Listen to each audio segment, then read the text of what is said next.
Ferretería y Maderas Beato, donde yo compro, donde yo quiero que usted compre, porque como yo compro, así tengo también una gran atención en los buenos precios que me dan y las buenas atenciones de la familia Beato. Departamento de baño, electricidad, pintura, lo que usted necesita para la construcción, también al mejor precio. Ferretería y Maderas Beato, la que más barato vende en la República Dominicana. Aquí pasan cosas raras. Todavía queda la resaca económica del Viernes Negro y no vimos a nadie aprovechar las ofertas de equipos deportivos. Cuando practicamos deportes o hacemos ejercicios, estamos en salud. Variedad TV, lo que hay que ver. Vamos a presentarlo, es el Miguel Surún, abogado, y ahora vamos con Defensor Deportivo aquí en Variedad TV. Surún, ¿cómo está todo? Bien, gracias a Dios. Buenas, amigos televidentes. Hoy nos vamos a referir a una situación que está afectando a un compatriota importante. Nos referimos a un deportista, el señor Alex Rodríguez. ¿Qué sucede y cuál es su situación jurídica? En principio hay que recordar que el señor Alex Rodríguez pues suscribió un contrato con un equipo de Grandes Ligas. Ese contrato se firmó, suscribió de conformidad con, digamos, con los acuerdos suscritos con el sindicato o la Asociación de Profesionales del Béisbol de los Estados Unidos y la Liga de Béisbol. En consecuencia, le aplican determinadas regulaciones. Es importante hacer notar que todos y cada uno de los contratos suscritos con las Grandes Ligas se refieren a esas cláusulas, a los reglamentos internos de cada equipo, pero además a los reglamentos y a los acuerdos suscritos con esos equipos, es decir, entre el sindicato de peloteros y los equipos de béisbol que están asociados en la Liga Grande. ¿Qué sucede entonces? Que hay determinadas situaciones, determinadas reglamentaciones que establecen normas de conducta que en principio pues prohíben la utilización de determinados agentes químicos o esteroides, para ser más directo. En el caso del señor Alex Rodríguez, independientemente de que en ningún momento se le descubrió, se le determinó que haya usado ese tipo de sustancias, pues se le acusa y se han presentado determinadas evidencias en el sentido de que él usó esa sustancia, de que fue un cliente muy asiduo de una clínica, de la clínica Biogénesis en Miami, y que no solamente se limitó a eso, sino que además el señor Alex Rodríguez pues recomendó a otros compañeros de Grandes Ligas para que utilizaran los servicios de Biogénesis, y además determinó o tomó determinadas acciones a los fines de evitar que esta situación saliera a la luz pública. Esto generó un proceso a cargo del comisionado de béisbol, el señor Robert Selig, el cual, Joseph Selig, el señor Selig, el cual desembocó en una sanción bastante drástica. Estamos hablando de prácticamente 200 juegos de suspensión, algo que en esencia triplica, cuadruplica la sanción más drástica que se le ha impuesto a otros profesionales del béisbol, a los cuales sí se le determinó la utilización a través de pruebas de laboratorio, que sí habían incurrido en esa mala práctica. ¿Qué sucedió entonces? Que a la luz de la situación que se ha producido, pues el señor Alex Rodríguez, a través de su abogado, pues emprendió determinadas acciones. ¿Sobre qué base? Sobre el fundamento de que esa sanción no tiene nada que ver con un castigo, no tiene nada que ver con, digamos, imponer un ejemplo, sino que es un atentado directo a su carrera y a su contrato, y que lo que en el fondo esconde todo este procedimiento, por lo menos esta sanción tan drástica, que prácticamente por la edad de Alex Rodríguez le ha puesto fin a su carrera, pues es ahorrarle a los Yankees de Nueva York el pago de una millonada que todavía les resta en el contrato. En estos momentos, el señor Alex Rodríguez, pues luego de haber recurrido en apelación esa sanción y de que se designara un panel de expertos que va a conocer ese recurso, pues estamos a la espera de esa decisión. los informes que han, digamos, surgido a la luz de todo este proceso, es que la sentencia que viene va a confirmar o a, digamos, reducir mínimamente esa sanción, poniéndole fin prácticamente a esa carrera. Entonces, lo que ha implicado que Alex Rodríguez, adelantándose a los acontecimientos, pues haya interpuesto ya una demanda en reparación en daños y perjuicios contra los Yankees de Nueva York. ¿Cuál es el fundamento? Esencialmente, que él ha sido víctima de un acoso, que él ha sido víctima de todo un complot por parte de ese equipo para, digamos, destruir su carrera y al mismo tiempo evitar cumplir con el contrato vigente entre Alex y esa organización. Estamos, no nos queda otra que esperar cuál va a ser la decisión. Evidentemente en esta materia siempre los jueces en los Estados Unidos van a tomar muy en cuenta hasta qué punto intervino el poder del equipo de los Yankees de Nueva York en esa sanción, en ese proceso. Van a hacer una comparación entre la sanción que fue impuesta a los peloteros que se dice o que salieron positivos en el uso de esteroides y la sanción que le fue impuesta a Alex Rodríguez. Y evidentemente si ese juez determina que evidentemente hay una inequidad en cuanto al castigo y que esa inequidad además ha sido aderezada por determinadas acciones e influencias de los Yankees de Nueva York, pues evidentemente ese equipo puede y las grandes ligas pueden resultar condenados, lo cual implicaría un cambio drástico en la forma en que las grandes ligas y los equipos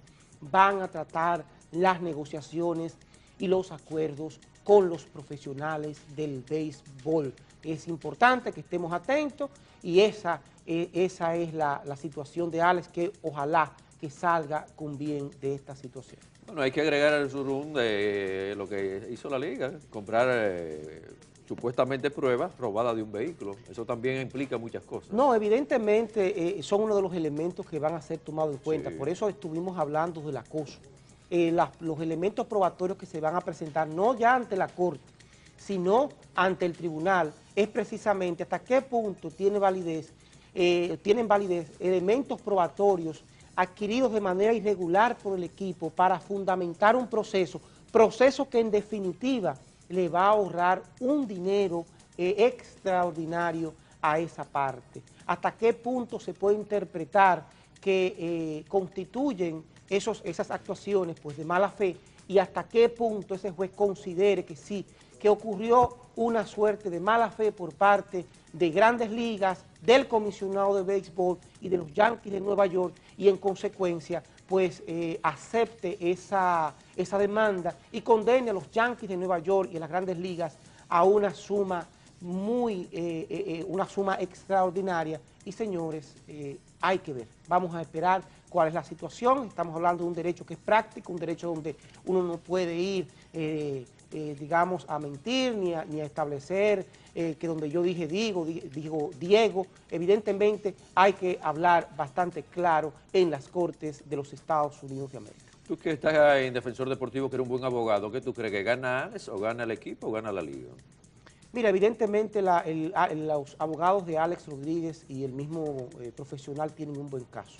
Vamos a esperar la decisión, va a depender mucho de cuál sea la influencia que tengan esos elementos en cuanto a la responsabilidad de los Yankees de Nueva York y de Grandes Ligas.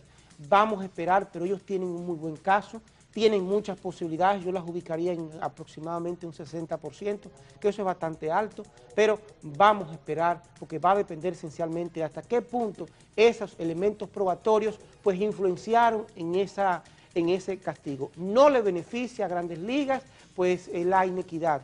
O sea, ¿por qué? O sea, es muy difícil explicar cómo es posible que un profesional del béisbol que haya dado positivo por primera vez o por segunda vez, pues reciba una condena, digamos un 10%, un 25%, a la recibida por Alex, que nunca dio positivo, que nunca, ni siquiera la primera vez, y entonces de pronto lo castigan con 200 partidos. O sea, es una situación que va a pesar y va a pesar también esa actuación en el sentido de la compra de elementos probatorios y la compra de testimonio. ¿Hasta qué punto eso va a influir en el juez?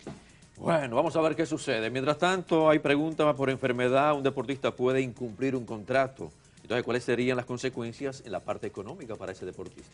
Mire, por lo regular los contratos establecen esa eventualidad porque estamos hablando de seres humanos. Los seres humanos se enferman. Y en esas eventualidades tienen que manejarse determinadas cláusulas de compensación. Por lo regular se establece un periodo porque va a depender de la enfermedad. Si es una enfermedad que implica pues una lesión permanente, una inhabilidad por siempre para dedicarse al deporte, pues evidentemente pues ya el contrato va a rescindirse y muy probablemente le va a corresponder muy poco de ese contrato. O sea, es una situación usual en los contratos que se suscriben de Grandes Ligas. Debemos tener mucho cuidado los profesionales, los deportistas, en dónde estamos, qué estamos haciendo, si estamos consumiendo alcohol, si estamos andando de noche, porque en cualquier situación se nos presenta un accidente y ahí perdemos la carrera. ¿Por qué a un deportista profesional contratado se le define como un trabajador que tiene que prestar un servicio y no un servicio por un precio y no como un jugador? Bueno, porque se trata de eso, se trata de un trabajador. O sea, evidentemente, aunque sea un juego, sea jugando, es un juego profesional, no es un juego amateur, no es un juego, digamos, aficionado, no es un juego olímpico. Se trata de una persona que ha sido contratado ¿para qué? Para rendir un servicio, en este caso, a un equipo de Grandes Ligas. Tan es así que se suscriben contratos, se recibe una retribución y al final de ese contrato, ese jugador tiene la opción de contratar con otro equipo, inclusive con otra liga, en el caso de la Liga Mexicana, de la Liga de la República Dominicana, o por qué no en el caso de la Liga de Japón. Otra pregunta, ¿los contratos deportistas se incluyen lo que son las características bilateral, oneroso, consensual, laboral y atípico o no? En el caso de esos tipos de contratos. Evidentemente sí, todas esas características se aplican. Son contratos atípicos porque no necesariamente tienen que seguir el patrón de los contratos laborales, de los contratos de trabajo, porque se refiere a un área específica con determinados riesgos, determinadas circunstancias, determinados requerimientos. Inclusive la mayoría de esos contratos establecen cláusulas de incentivo y cláusulas de castigo. Cláusulas de incentivo si tú no tienes determinado rendimiento o tienes un rendimiento más allá de la media, y cláusulas de castigo, o sea, de que no te van a otorgar absolutamente nada en caso de que tú incumplas determinadas metas. Todo contrato hay que registrarlo, ¿verdad, Zuru? Sí, evidentemente. En el caso de un contrato con un deportista que quizás no dio tiempo por negligencia de quien lo firma, no está registrado rápidamente, ¿cuál sería entonces el problema para el deportista? ¿Se puede considerar ilegal ese contrato? Mira, no, evidentemente no. Los contratos suscritos entre las partes, un contrato se forma por el solo consenso se obliga. Artículo 1134, las convenciones legalmente realizadas entre particulares tienen fuerza de ley. En consecuencia, el hecho de que ambas partes lo suscriban ya con eso es suficiente. Se estila que se notarice, se estila que se registre o se legalice a los fines de que se le otorgue determinada fecha cierta, pero estamos hablando, y esto vamos a referirnos a los casos específicos de peloteros. En los Estados Unidos opera el derecho anglosajón, es un derecho práctico. Allá se cree en principio en la sinceridad y la buena fe de las partes. En consecuencia, los contratos en un 99% ni siquiera tienen que estar notarizados. Con la firma de las partes ya eso es suficiente, se presenta, se puede registrar en el sindicato, eso sí, eso es importante. Se envía una parte de ese contrato con un correspondiente affidavit al consulado de los Estados Unidos cuando se trata de un pelotero, a los fines de que otorgue la visa correspondiente, pero ya ese contrato desde que se firmó es perfectamente válido, ejecutorio, y en caso de que la organización, aunque no se haya inscrito en el sindicato, aunque no se haya mandado inclusive al consulado, es directamente responsable en su cumplimiento. Bueno, gracias a Surún por estar con nosotros aquí en Defensor Deportivo de Variedad TV en los Deportes, su número telefónico para que precisamente te llamen. Y Alex te puede llamar también, ¿eh? Tú lo defiendes bien, ¿eh? Bueno, gracias. Como siempre me pueden contactar a la oficina al 809-334-6303 o a mi celular, el 809-399-9993. Yo con mucho gusto les atenderé. Finalizamos en este momento Variedad TV en los Deportes. De nuestra parte, cuídense, será hasta mañana. Recuerden que tenemos el mejor contenido que ustedes se merecen. Hasta mañana.